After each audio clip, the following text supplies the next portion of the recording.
I love you. I hate you. हाँ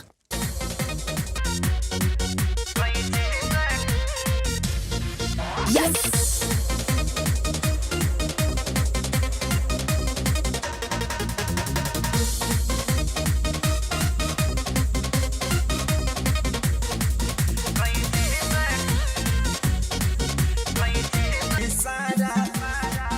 जे जहाँ से देखे तुहारा के करे इशारा।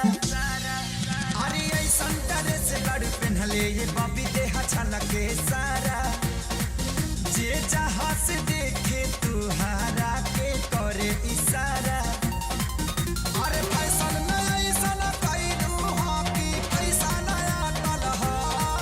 कोई चीज से काटल हो कि कपड़ा खूटा में फाटल हो।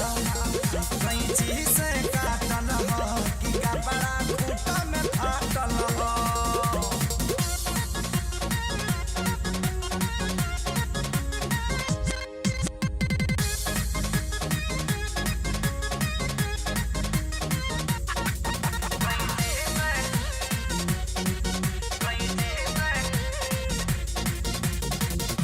पाछा से फाटल वाला गोताया पे खुल जाई। कवनो लफुआ जे देखी तोहरा के धके झूल जाई। ए हो पाछा से फाटल वाला गोताया पे खुल जाई। कवनो लफुआ जे देखी तोहरा के धके झूल जाई। घर से निकललू हो ता माई बाप न डांटल हो। कोई चीज काटल हो कि कपड़ा खूटा में फाटल हो।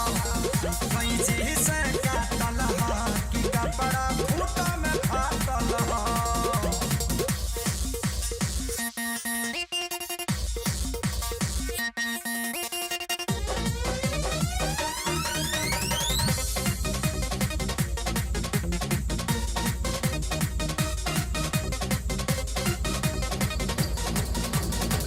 ताकेलू त ऐसन लागे हमरा संगे गजब करबू।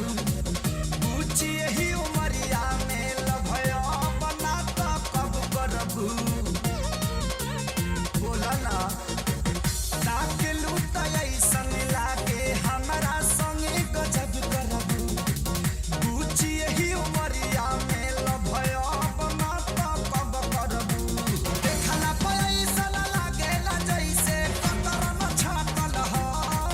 कोई चीज काटल हो कि कपड़ा खूटा में फाटल हो। कोई चीज से